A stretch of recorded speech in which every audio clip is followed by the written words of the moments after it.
Muito boa tarde, estamos no ar com mais um Doutora Elisa Explica, nesta quinta-feira, em que vamos tratar de direito autoral no audiovisual.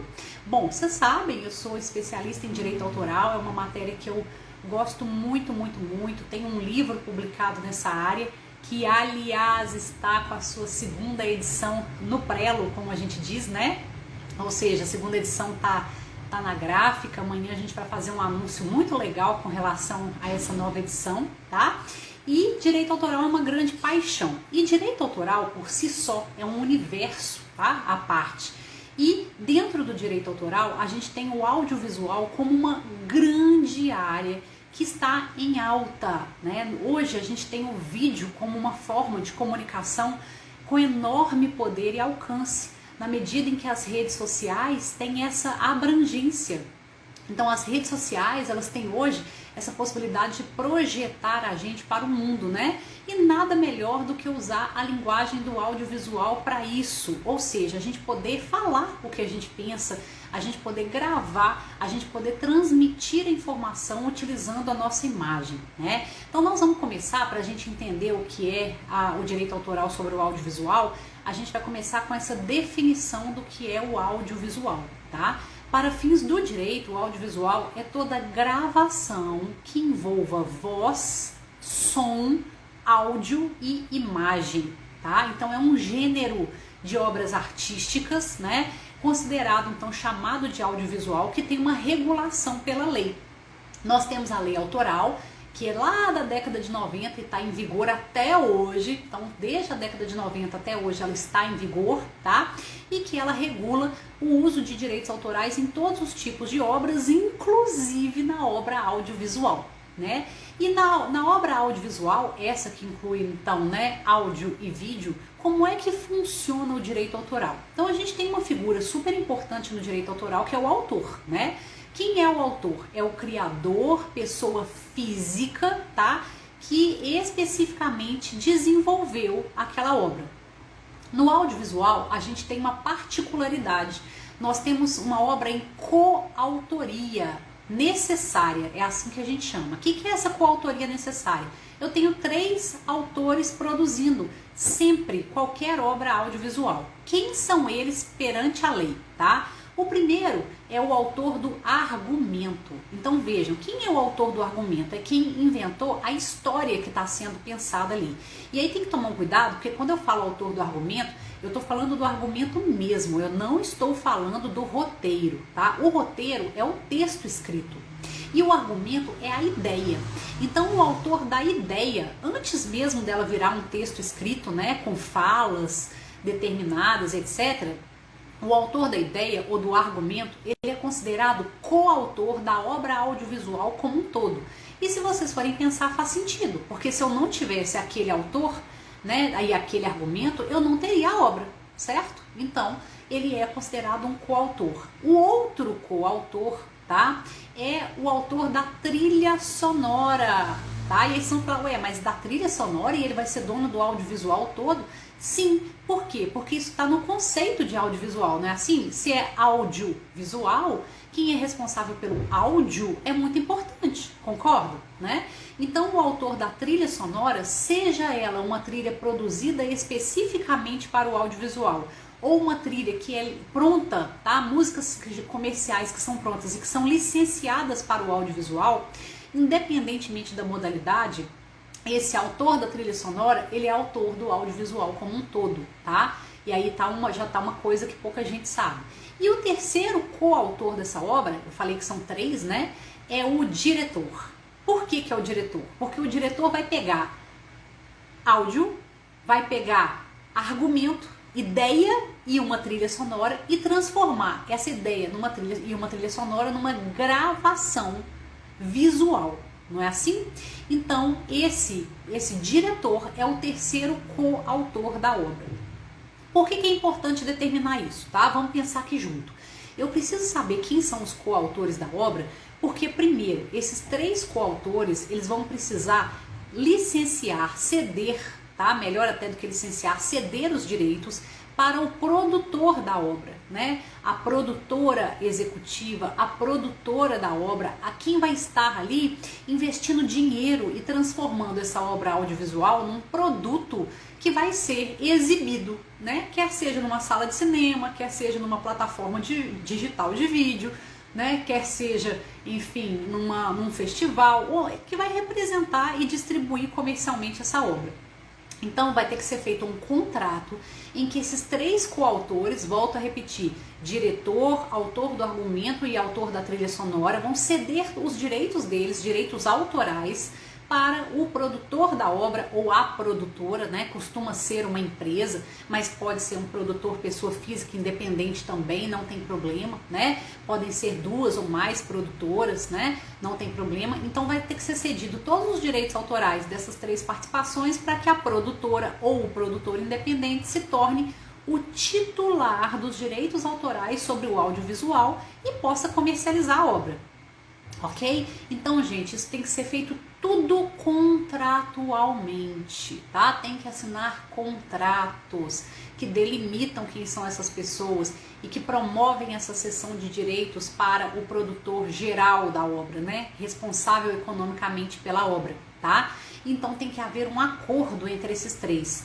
E esses 3, a lei diz que eles são representados pelo diretor, moralmente falando. Então, o que é isso? O diretor, ele assina, né, como o principal autor dessa obra, em nome desses 3, porque na verdade ele é que transforma a obra numa produção audiovisual. Então por isso que quando a gente vê lá os festivais, os concursos, né, o nome do diretor aparece sempre em destaque, né, com relação a esses outros 2, né, o autor do argumento e o autor da trilha, porque realmente, perante a lei, ele tem uma posição de destaque nessa coautoria, apesar de ser uma coautoria obrigatória e dos outros 2 também terem direitos sobre o filme como um todo, tá? Vamos colocar uma situação em que esse filme, tá, tenha lá, por exemplo, um plágio, sofra um plágio, né? Quem vai representar esse filme? Quem vai lá mover a ação de plágio, né, de violação dos direitos autorais? Quem detiver os direitos autorais. Se é uma produtora que sucedeu, que recebeu esses direitos aí dos autores, essa produtora que vai processar, tá? Agora, se esses 3, né, autor, o diretor, o autor da trilha e o autor do argumento estão fazendo, por exemplo, uma produção independente, se eles 3 mesmos que estão viabilizando a obra, eles 3 em conjunto vão representar contra a pessoa que está utilizando indevidamente essa obra. Estão entendendo? Tá? Ou seja, eles são os autores e vão exercer esses direitos por conta própria ou através de terceiros, se eles cederem esses direitos para terceiros, né? Então a produtora só vai representar o filme se ela tiver a cessão de direitos dessas 3 pessoas: diretor, autor da trilha, tá? E autor do argumento. Lembrando mais uma vez que argumento não é roteiro, argumento é a ideia, tá? É aquela, digamos assim, aquele conjunto de informações que foi desenvolvido e que vai nortear a produção do filme, tá? Do audiovisual. Bom, lembrando também, o audiovisual tem vários formatos, né, gente? Pode ser curta, média, longa metragem, né? Quem vai estabelecer esses parâmetros do que é um, do que é outro ou outro, nem é a lei autoral, tá? Hoje a gente tem regulamentos da Ancine, classificações da Ancine, que é a Agência Nacional de Cinema brasileira, né? É uma agência do governo que faz a regulação do mercado audiovisual, e essa agência tem lá os regulamentos que classificam esses tamanhos aí de audiovisuais. Estabelece o gênero documentário, né? Os gêneros também, tá? Ficção, né? Então tá tudo descrito lá na Ancine, né? E aí, pessoal, uma vez que essa produtora tem os direitos desses 3 autores, será que ela já tá de posse de tudo que ela precisa para produzir, comercializar esse audiovisual? Não, tá? Porque o audiovisual é uma obra complexa pela própria natureza, tá? Vamos pensar aqui mais uma coisa. Além desses 3, que são autores do filme como um todo, né? Qualquer coisa que o filme sofrer, esses 3 podem processar, podem tomar frente, né? Com relação aos direitos do filme. Eu ainda tenho também uma série de participações específicas de outras pessoas que agregam valor, que contribuem intelectualmente para o filme, tá? Vocês vão concordar comigo. Vamos pensar aqui no diretor de fotografia, vamos pensar no figurinista, vamos pensar deixa eu pensar mais que cenógrafo, tá? E até mesmo muitas vezes o maquiador, porque tem filmes que são pura maquiagem artística, né? Em que as pessoas são transformadas em personagens por meio de maquiagem para cinema, para audiovisual. Então, nesses casos, essas pessoas desenvolvem trabalho intelectual, sim, também, né? Claro que é um trabalho autoral.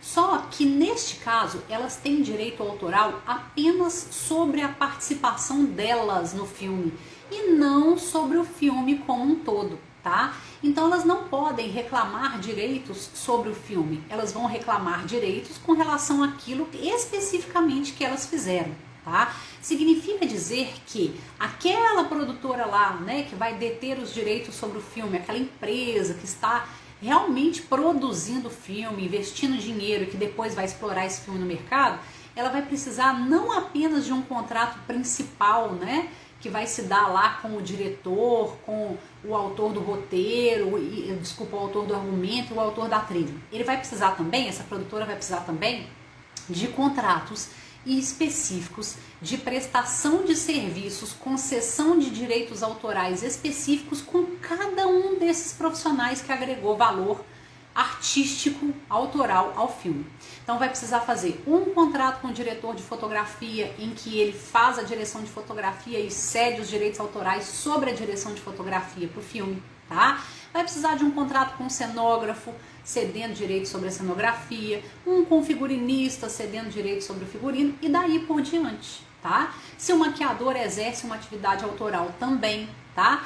E será que toda maquiagem gera ali direito autoral? Não, tá? A gente não generaliza, a gente vai saber se tem ou não direito autoral no contexto daquela produção, né? Então, se é uma maquiagem que é feita muitas vezes até de forma caseira, né? Isso é muito comum que os próprios atores se maqueiem, enfim, porque é uma produção de baixo custo de execução, baixo orçamento e tal. Então não vou falar de direito autoral, mas se eu tenho um maquiador que está desenvolvendo um trabalho absolutamente criativo e original, ele tem sim que responder pela maquiagem do filme, ele tem direito ao crédito de maquiagem, ele tem direito de assinar um contrato em que ele vai receber por essa maquiagem e automaticamente ceder os direitos autorais sobre a maquiagem para o filme, né? Para a produtora, tá?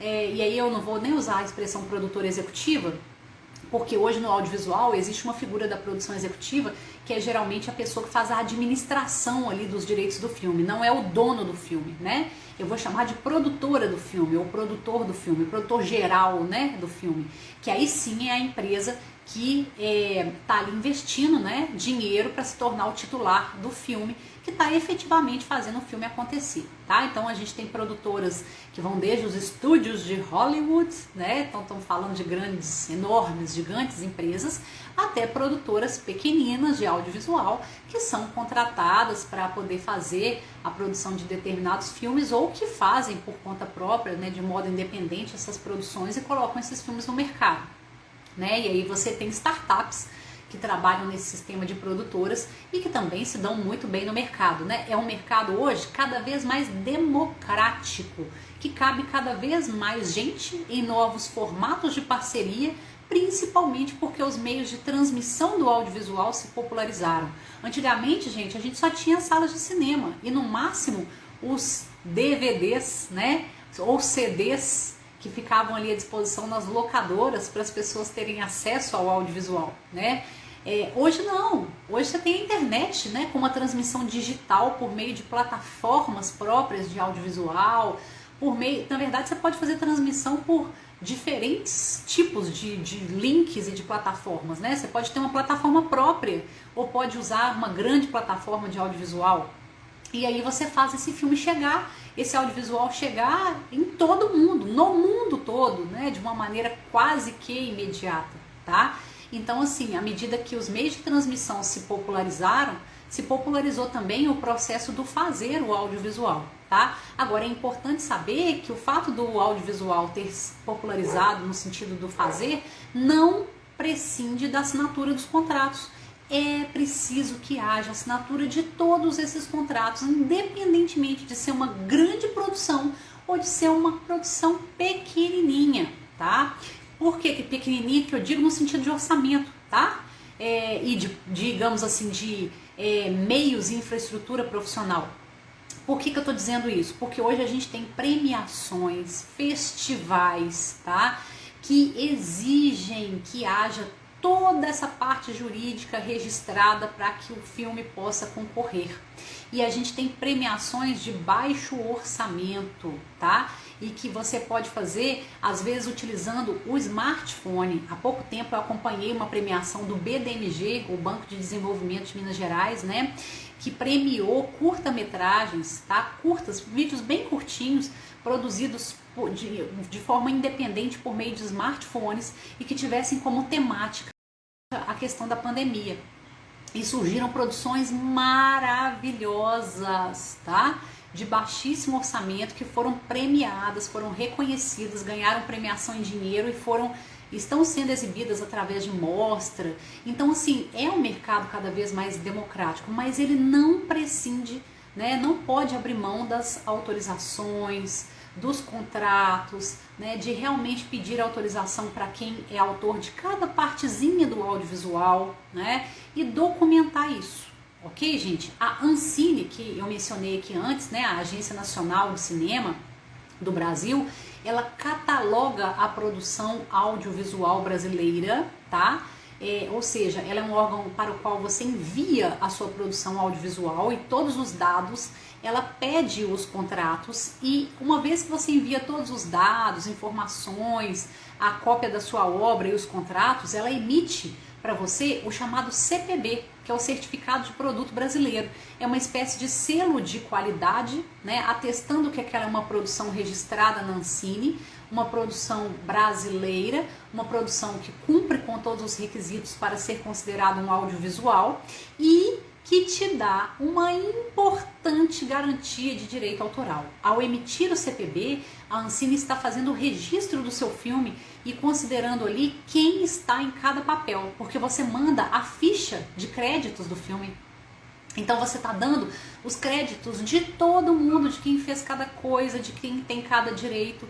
Isso fica tudo registrado lá na Ancine. Então vejam que maravilha, você tem a possibilidade de produzir prova do seu direito autoral sobre o audiovisual através de um registro que você faz numa agência governamental, né? Uma agência que faz controle de audiovisual no Brasil e que vai te emitir uma espécie de selo de qualidade para o seu filme, que é o CPB, né? O Certificado de Produto Brasileiro. Então, por que não usar essa estrutura, né? Por que não profissionalizar a produção do seu audiovisual, seja ele um longa-metragem de grande orçamento, muitas vezes até incentivado, né? A gente tem a Lei Rouanet, a gente tem a Lei Aldir Blanc e outras leis aí, tanto federais quanto estaduais quanto municipais, que promovem, que permitem, viabilizam as produções, né? Angariando recursos próprios dos próprios fundos de cultura ou recursos próprios do governo, né, que eu tô dizendo, ou junto aos empresários através do sistema de mecenato, né? Então essas leis viabilizam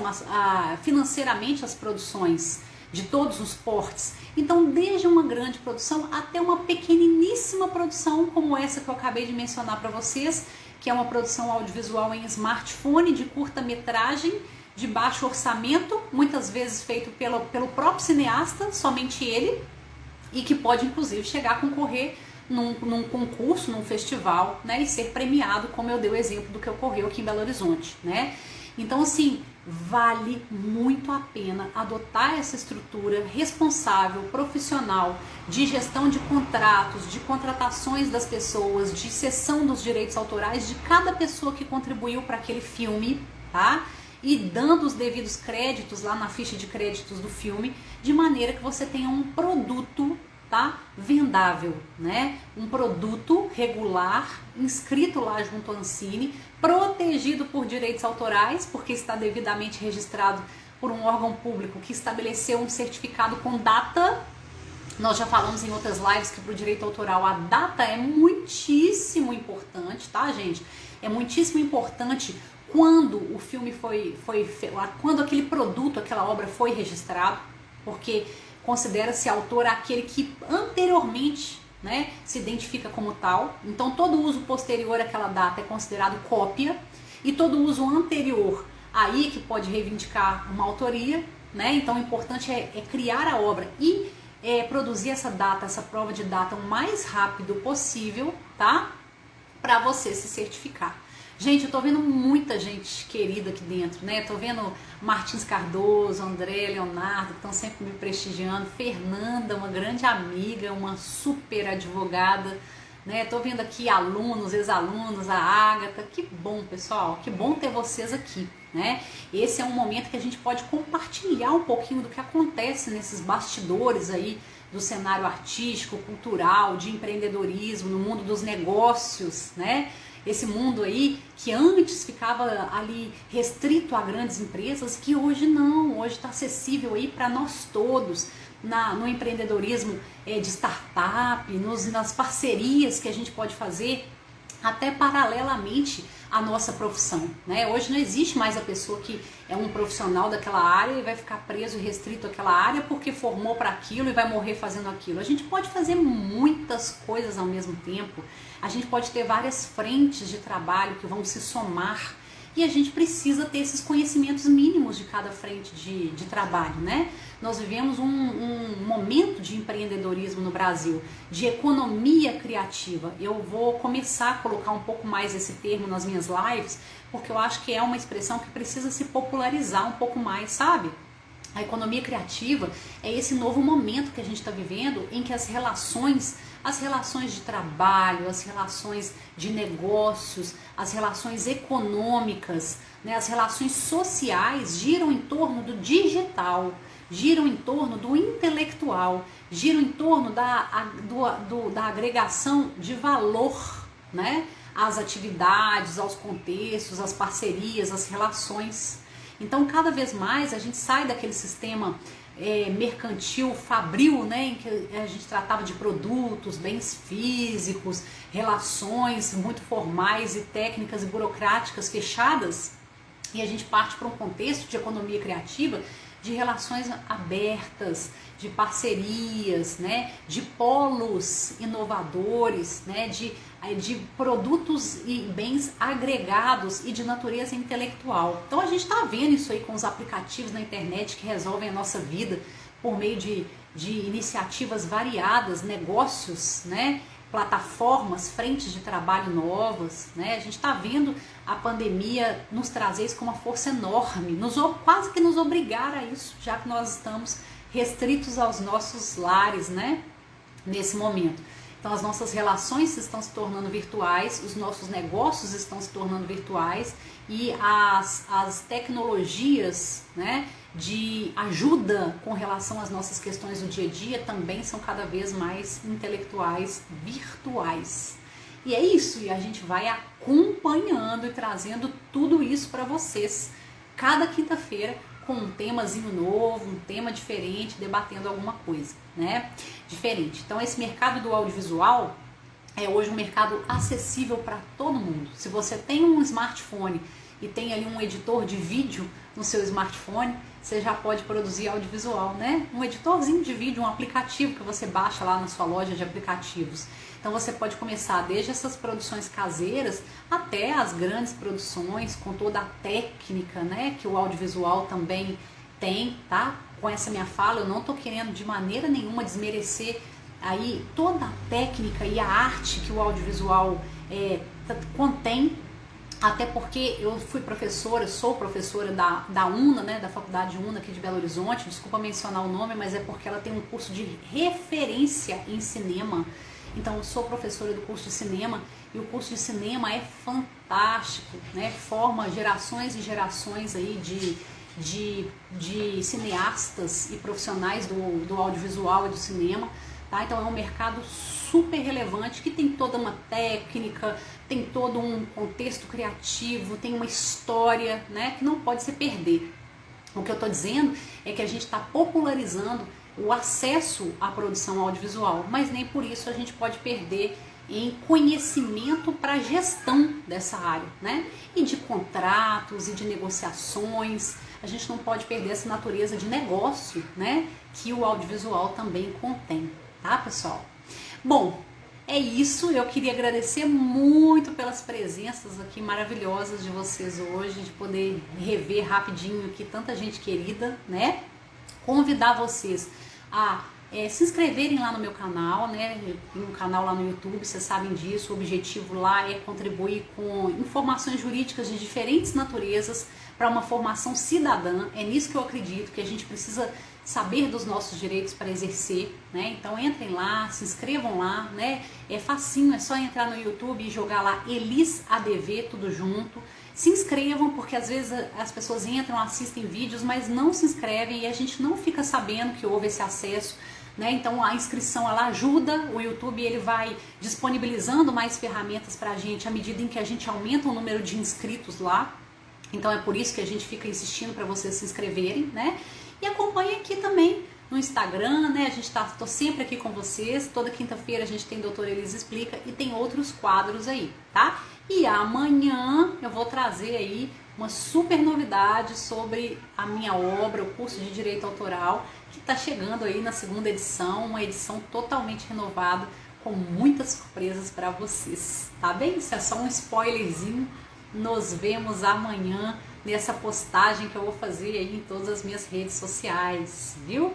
Fabiana, ó, beijo pra você, Agatha, beijo, muito bom ver vocês todos aqui, tá? Fernando, André, Leonardo, todo mundo, foi um prazer enorme, viu? Muito obrigada ao pessoal da Talentos Produções, que vai editar pra mim essa live e depois disponibilizar tanto lá no YouTube quanto aqui no Instagram. E isso também é bem legal porque fica registrado, todas essas dicas que eu dei, né, ficam aqui registradas para vocês, viu, pessoal, tá? Contem comigo, se quiserem conversar, estou lá no direct do Instagram, né, vocês me acham no Facebook no mesmo endereço, @elis.adv.br, me acham lá no YouTube, né, e estou à disposição de vocês para a gente continuar conversando sobre este e muitos outros assuntos, tá bom? Fiquem com Deus, ótimo final de quinta-feira, se cuidem, né? Se cuidem, muita máscara e álcool em gel e até quinta-feira que vem com outro Doutora Elis Explica, viu? Tchau, tchau, beijo, até mais!